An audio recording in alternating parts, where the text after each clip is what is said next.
Gary gets an envelope. Thank you, Dr. Monahan. Check. I'm so pleased to be with you this evening and thrilled to introduce our guest speaker. The Medical Society Virginia Insurance Agency has enjoyed our partnership with the Academy. We're very grateful to be able to help host tonight's event. It's now my pleasure to introduce our speaker for the evening. Leslie Kimball, PhD, LCP, is a licensed clinical psychologist and assistant professor of psychiatry with the VCU Health System. At the Virginia Treatment Center for Children, Leslie provides clinical care on the acute inpatient unit and is lead therapist for an inpatient treatment team. She also sees transition-age youth as well as adults for trauma-focused outpatient psychotherapy, and she supervises and teaches students from psychology, social work, psychiatry, and VCU's medical school in evidence-based assessment and treatment of trauma. Prior to coming to Virginia and VTCC in 2005, Leslie worked at Children's Advocacy Services of Greater St. Louis and Center for Trauma Recovery, where she was involved in clinical work, teaching, supervision, and research in the area of childhood and adult trauma. Leslie was a member of the Children's Alexithymia Measure Project, funded by the National Child Traumatic Stress Network, which developed a measure of alexithymia for children that has been used in field trials for the developmental trauma disorder diagnosis. Leslie is a member of the International Society for Traumatic Stress Studies and has presented research at ISTSS conferences. She is recognized as a health service provider in psychology by the Council for the National Register of Health Service Providers in Psychology, and she is a member of the Richmond Area Trauma Informed Network and the VCUHS Trauma Informed Leadership Team. Leslie received her MA and PhD in clinical psychology from the University of Missouri, St. Louis, where she trained with Patricia Resick, PhD, ABPP, who developed cognitive processing therapy. Please join me in welcoming Dr. Kimball.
So that was a little teaser about what we're going to be talking about this evening. While Laura pulls up my slides, I just want to thank the Academy for inviting me here, specifically Laura and Jim, and also thank Susan Jones for writing an excellent intro in the newsletter to my talk this evening.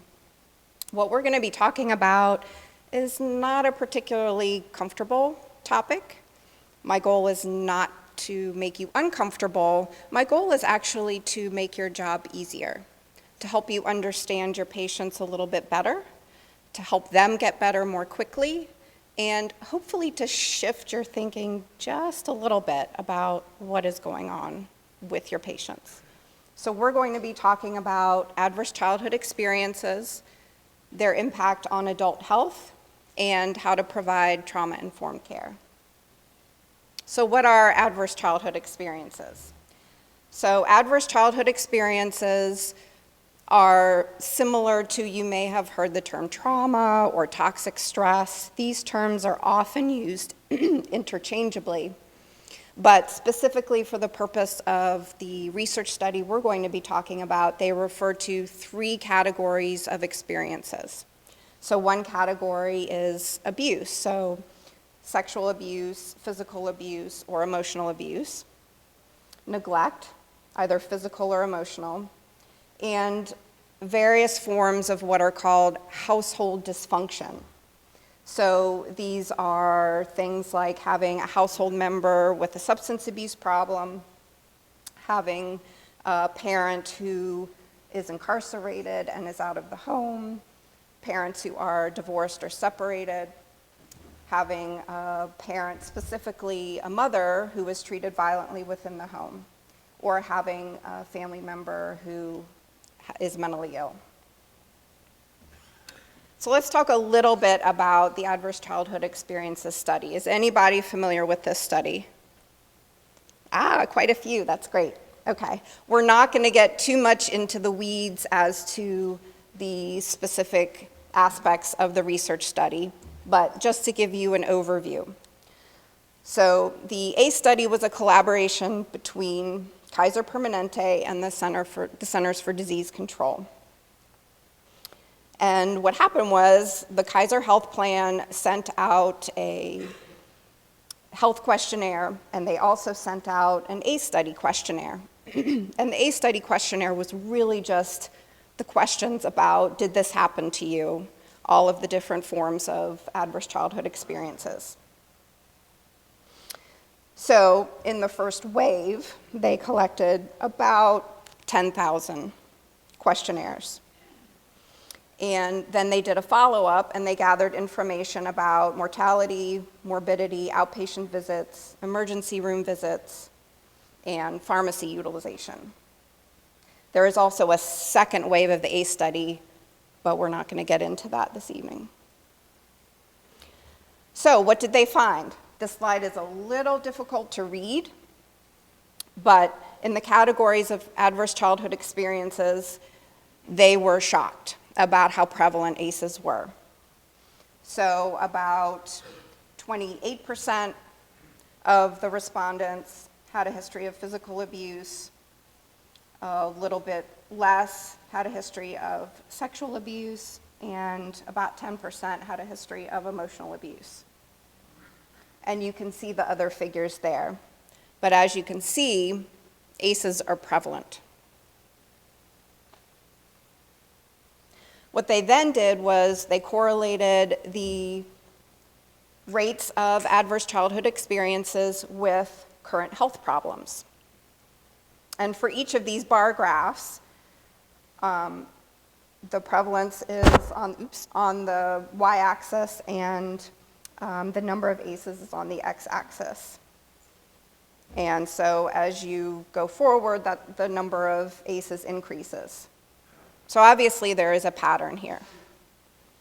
So for mood disorders, anxiety disorders, substance abuse, impulse control disorders, for these mental health issues, as the number of adverse childhood experiences increased, so did the prevalence of these various mental health concerns. And as you can see, the blue bar for each of these is the highest, and that is for an ACE score of 4 or more. There's something about having 4 or more adverse childhood experiences that causes this to increase significantly. It's similar for chronic disease. So for ischemic heart disease, stroke, COPD, diabetes, sexually transmitted diseases, similar pattern. Looking familiar? These bar graphs are for worker performance, absenteeism, financial problems, other job problems. The same pattern. So what the ACE study found was that ACEs contributed a significant portion to the major health and social problems that we see. Depression, hopelessness, suicide attempts, drug abuse, alcoholism, general life dissatisfaction, the number of days that are away from work due to disability, domestic violence, sexual promiscuity, intravenous drug abuse. Significant portions of these problems can be attributed to adverse childhood experiences. So let's take a step back and talk about the stress response and the chemistry of a stress response. So you all know better than I do, as physicians, about the role of cortisol, adrenaline, serotonin, dopamine. So a little shorthand for me as a psychologist, thinking about cortisol as the uh-oh hormone. So it's a stress hormone. Adrenaline is the yikes hormone, the fight, flight, fright hormone. Serotonin, the ah hormone. And dopamine, yahoo hormone. So all of these are involved in the stress response. And we know that adverse childhood experiences changes the levels of these hormones. And over time, this can cause significant problems in our development. So we can talk about stress, and we can talk about toxic stress. So I'm not saying that all stress causes these problems. The issue is with toxic stress. We all experience stress. There can be positive stress when something good happens to us. So that leads to brief increases in heart rate and other mild changes to our body systems. Then there are situations like tolerable stress, traffic jam, or a disagreement with your boss at work, or something similar to that. That may be a more serious response, but it's still tolerable and temporary. What we're talking about with the adverse childhood experiences is toxic stress. So this is when the stress affects all of our body systems, and it is repeated activation of a stress response. Over time, that can cause damage, and it can aggravate physical conditions that may already be present. One striking example of the effect of toxic stress and adverse childhood experiences is the example of child neglect. So these are brain scans of 2 children. One is a normal child, meaning a child who has not experienced toxic stress or adverse childhood experiences, neglect specifically. And on the other side is a child who's experienced extreme neglect.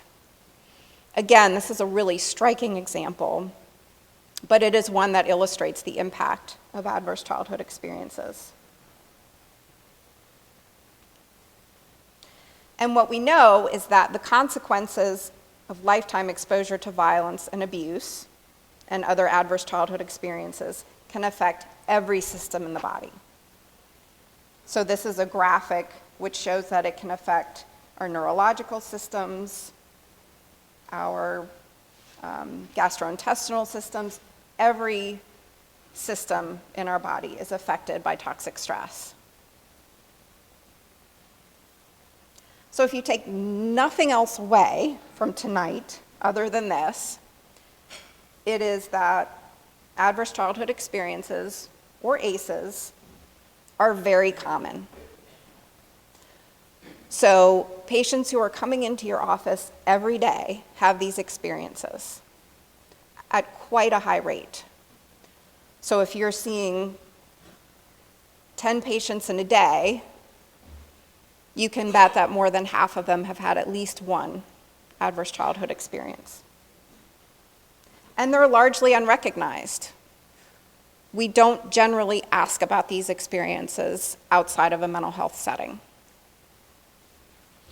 What we also know is that ACEs are strong predictors of later health risks, disease, death, social functioning, well-being, and medical care costs. We also know that ACEs are interrelated and synergistic.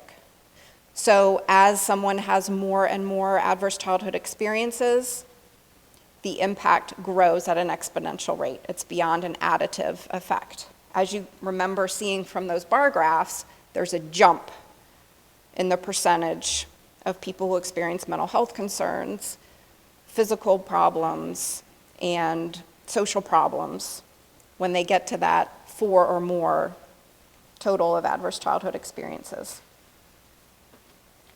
So it's not an overstatement to say that this combination of findings makes ACEs the prime determinant of the health and socioeconomic well-being of our nation. This thing that we don't really talk about outside of mental health settings.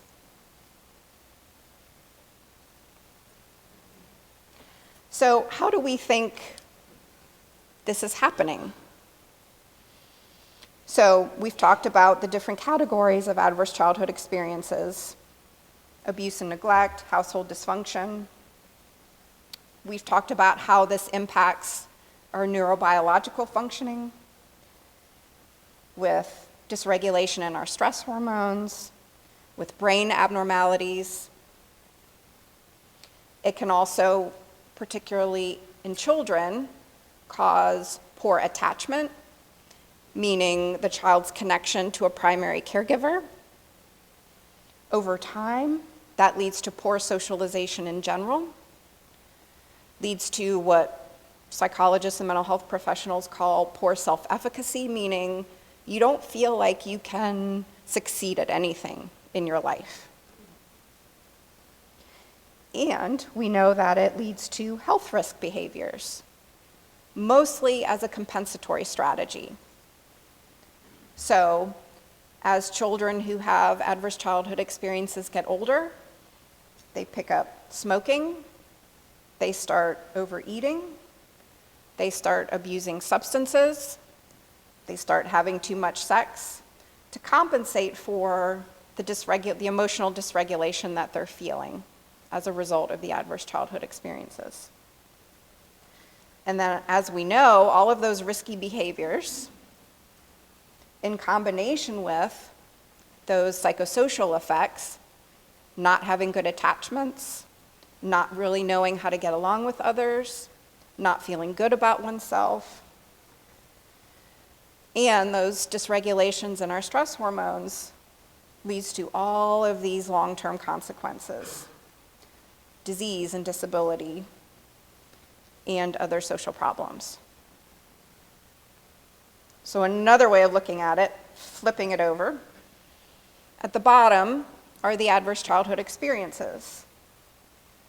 That creates disruptions in neurodevelopment. That leads to social, emotional, and cognitive impairment. That leads to picking up risky health behaviors. That leads to disease, disability, and social problems. And as Dr. Burke Harris said at the very beginning, leads to early death. Okay, but it's not all doom and gloom. So we know DNA is not destiny, right? So that's why I'm here. Knowing about ACEs changes what we believe and changes what our patients believe about themselves and how they behave. So we want to understand, and we want our patients to understand, they weren't born bad. They weren't responsible for the things that happened to them when they were children. and they coped appropriately at the time. They were offered no other ways of coping. So what they did now is causing them problems and is leading to unhealthy and risky behaviors. But what they did at the time kept them alive. And most importantly, they can change. And that's where you all come in. So that brings us to trauma-informed care. What can we do with all of this? It seems so overwhelming when we now know that all of these patients walking into our office, that a significant proportion of them have had awful experiences, and a lot of them. One very simple thing we can do is routinely seek a history. Adding a few questions into your history and physical. There are many screening tools out there that ask about ACEs, and there are a lot of settings that are now incorporating them into their practices. If you are interested in some of those measures, happy to share them with you. I'll give my email at the end. But also just acknowledging your patient's reality. So instead of thinking, what's wrong with you, we want to start thinking about what has happened to you. What has brought you to this point? And also, how has this affected your life? We can use systems that are already in place to help with current problems. So having referrals to mental health services at the ready, referrals to social services, referrals to legal services. And we also want to develop systems for primary prevention. I'd like to show just like a 3-minute clip, and this could be helpful in understanding how this could be integrated into your practice. So hopefully I can get this to work.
So the idea is we start to think about managing solutions rather than managing problems. And again, my goal is to make your job easier.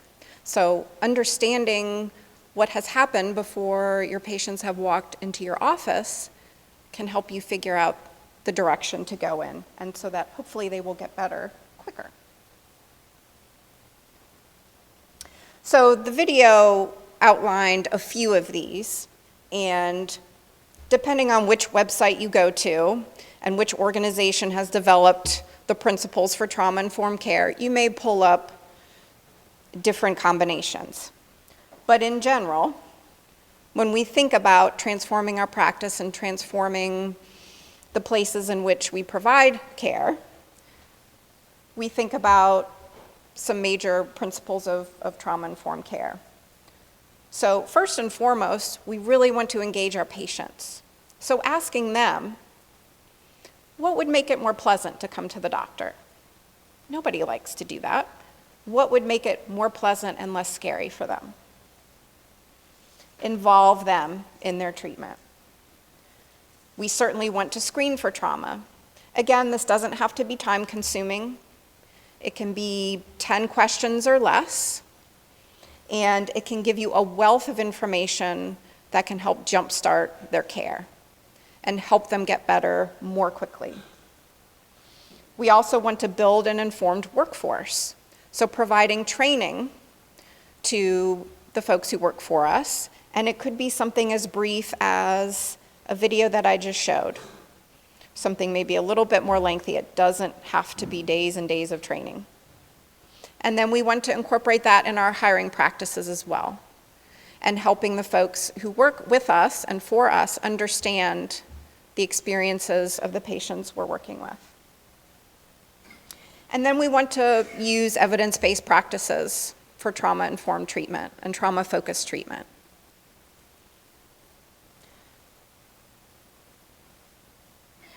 We also need to take care of ourselves. So trauma-informed care makes necessary us to take care of ourselves as clinicians and as human beings. And self-care is really a buzzword. So it's something that people have been talking about more and more. I really believe that it's an ethical imperative. So I feel that for us to help our patients and for us to do no harm, we have to take care of ourselves first. And we know from the research that self-care improves patient outcomes. It's not a touchy-feely, namby-pamby kind of thing. It's real science. Taking care of ourselves helps us to take care of our patients, helps them to get better.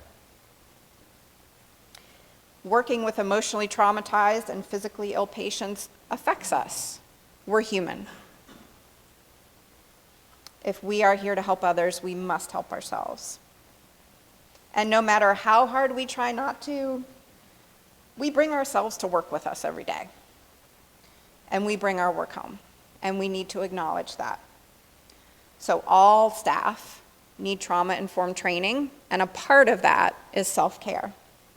So creating a culture that expects staff will take care of themselves. We want to provide opportunities for self-assessment and evaluation, checking in from time to time. How are you doing? How is this work affecting you? And be sure that staff know what to do if they're experiencing difficulties, whether that's connecting them with EAP or other services that you might be providing. So when we think about becoming a trauma-responsive workplace, there are a lot of different components. And as the video said, you don't need to do all of this at once. One step at a time, one minor change at a time. So it's creating a culture, it's identifying leaders and champions, it's providing tools and resources, it's having individual skills and providing the training for individual skills, and it's changing our policies. It's changing the way we think about our patients. Again, it becomes about, instead of what's wrong with you, what has happened to you, how has that affected you, and then how can we build a treatment plan around that. There are a lot of resources out there for trauma-informed care and transforming workplaces.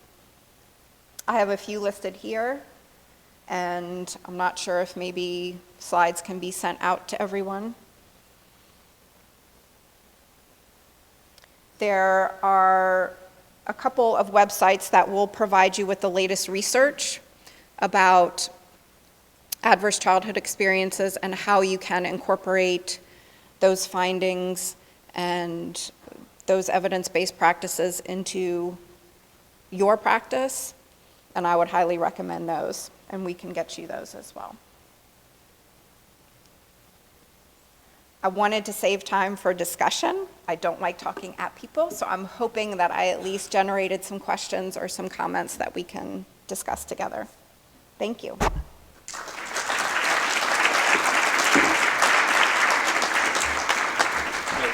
Thanks, Leslie.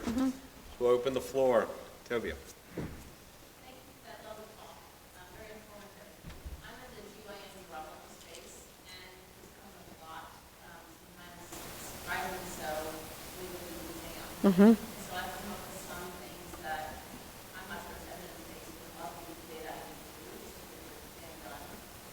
In our short 7.5-minute exam time / counseling time, when we identify something or a patient has this history, how much are we supposed to do as a subspecialist or even a primary care doctor?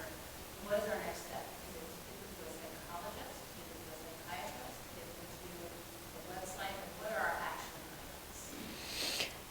There's certainly a lot you can do, and it can be overwhelming. I think, again, starting small, starting with one thing, so maybe even having a list, a handout, here are some resources.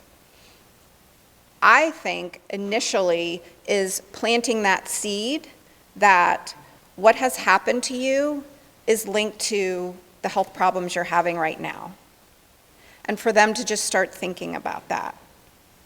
And how can they take care of themselves more holistically? And there's an excellent article, again, we can send this out if you're interested. It is one of the patients from the Adverse Childhood Experiences study, who was a Kaiser patient. She wrote a letter, it's called Dear Doctor, and she wrote about her long health history. And she wrote about how compassionate and wonderful and competent all of the doctors were with all of her surgeries and her chronic health problems, that they were all wonderful to her. But none of them asked her about her abusive husband, about the child sexual abuse she experienced. And so this was a Dear Doctor, just ask. And just the asking and the listening, even if you don't have the answers or even if you can't provide the specific treatment, just asking is very powerful, and just listening and being able to hear that. And it's very difficult information to hear, but it can really transform the way that patients and we think about the health problems that they're bringing to us. I think, though, a first step is just having a flyer of resources, mental health resources, social services resources, legal resources, particularly for maybe women who are experiencing violence, or maybe who have been someone who has been a crime victim. That's a good place to start.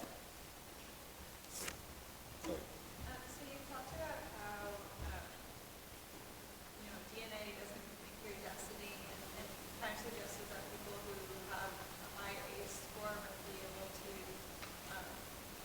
affect certain changes in self-care in order to potentially reduce their health outcomes. I was wondering if you could talk a little bit more about that process and how it might guide someone along that in a more sustained way, other than the 7-minute appointment. Right.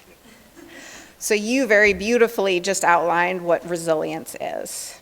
So absolutely, DNA is not destiny. That's where the resilience comes in. So identifying sources of social support, human connection, and basic self-care are places to start, and that this is a process. So all of this developed over years. It's going to take a little bit of time to address that, but any opportunities for resilience, identifying protective factors, and ways that they can support their well-being over time. But yeah, it might be 30 seconds of that 7-minute visit, but each time they come see you.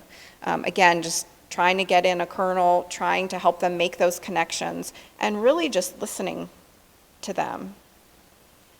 Sure. Do you have any thoughts about prevention? About how to not have adverse childhood experiences Ah, yes. going forward? Yes, and there are many programs that are trying to do just that. So the fantastic woman who was speaking at the very beginning, Dr. Nadine Burke-Harris, that is what she is focused on right now. So she is a pediatrician by trade. She has transformed her practice into focusing more on primary prevention. So in her practice, they have social workers who go out to the home. They have nutritionists who teach parents how to feed their children. They have a multidisciplinary team to try to prevent adverse childhood experiences. So she uses the analogy of lead exposure, just as we would provide education about, okay, we want to reduce the likelihood of A, B, and C outcome from lead exposure. We want to reduce adverse childhood experiences exposure, and these are the ways in which to do it. But it does involve a multidisciplinary team. It does involve transforming practice. Schools are also starting to pay a lot of attention to ACEs and to provide education during parent-teacher conferences, to do screenings of children at school, to have psychologists at schools who are paying attention to ACEs. Juvenile justice systems are focused on transforming into trauma-informed systems. So it is starting to seep into all of the systems that serve children, and that is ultimately the hope that hopefully we will move more into primary prevention.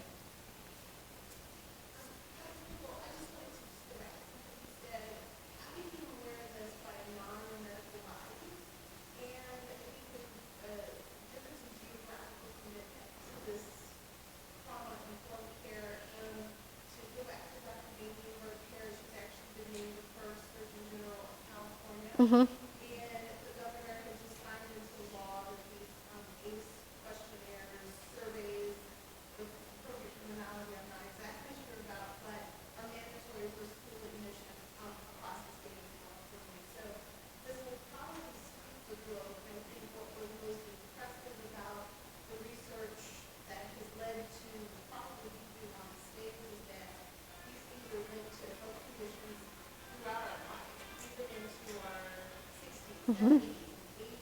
And there's to my colleague's point, in terms of prevention, some of these things are going to become more apparent and develop as the awareness spreads across the nation. I think in certain geographical locations, there's more aware and have moved the needle a little bit more forward. But I want to say thank you for bringing it to our Virginia has had a couple of bills in the legislature addressing trauma-informed care, and one area in which it has gotten a lot of attention in the state of Virginia is departments of social services. So I have provided training about ACEs and trauma-informed care to a few DSS agencies in the state.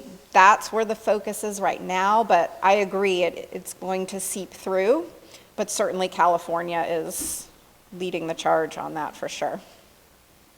And I'm very involved with Crossover Healthcare, which is a charitable organization providing healthcare to those who are with genetic indigent. All the staff were required to take ACE training. Yay. And ACE has been actively implemented, including colors with the news. Yes.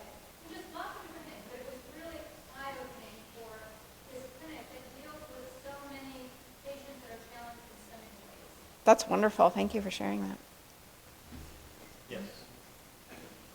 I was wondering if there was any discourse on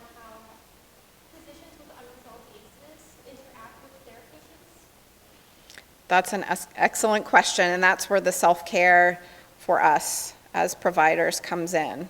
So certainly, we may not be as comfortable addressing ACEs in our patients if we have unresolved issues related to our own ACEs. So that's certainly a piece of the importance of self-care. I don't have answers for you, but yes, certainly that is going to make things a little bit more difficult if we're struggling with our own experiences and we haven't gotten the help that we need. Suppose there was a patient who was neglected and physically abused as a child, and he started smoking at age 12. He developed coronary disease at age 15. Is there any scientific evidence that asking him about his child neglect and physical abuse will help him stop smoking? Yes. It's never too late to stop smoking, correct? And never too late to start reversing those effects and helping that individual make that connection.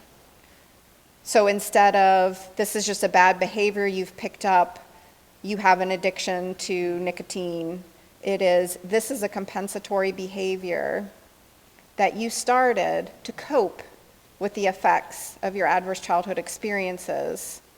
Let's work on that. Yeah, but that's not my question. My Okay. question is whether that realization actually helps him stop smoking. I would say yes. Yeah, but is there any scientific evidence? I don't have a specific study to refer you to, That's exactly what but yes, the clinical evidence is that that understanding and those connections are very helpful in that regard. Thanks. Yes, ma'am. Yes, some are, definitely. Well, thank you. Like, the thought of having another screening tool to do depending on the dog. Sure. And not, is there, do you have any like quick tips, like, couple, and it's not something that, like, I was ever trained to ask about, it's not something I'm comfortable discussing. Like, practical tips for that 10 minutes that we have with the patient. Yes. How to ask, if we say just ask, how do you ask them? You can incorporate that into your whatever paperwork you have them fill out, right? You're asking them, No, I mean, right, some of them will, they're ready to discuss it, you just have suspicions. right, and you're correct, they may just check no for a while, but you're asking. And if you ask at every visit, just as you ask about smoking and drinking, and they may check no for that as well, right? Whether they're drinking or smoking or using drugs or, those other questions that you're already asking, yeah, you're right, they might check no. Ask them anyway. Round two.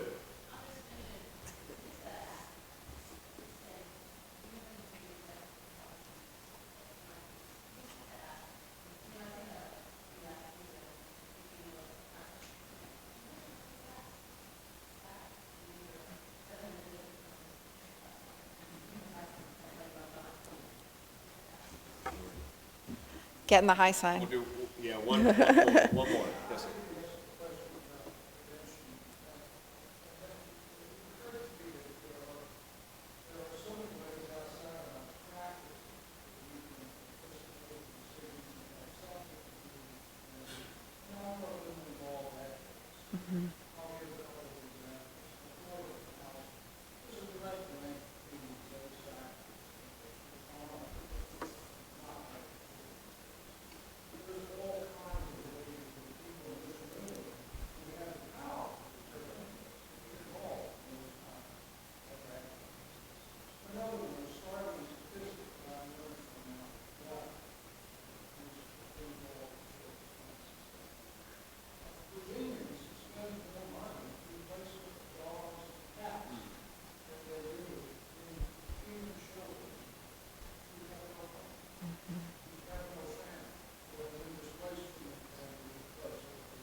Thank you. Thanks, everybody, for coming out. We appreciate it. Thank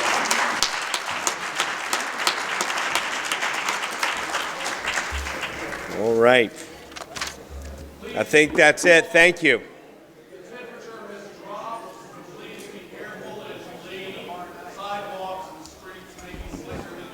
If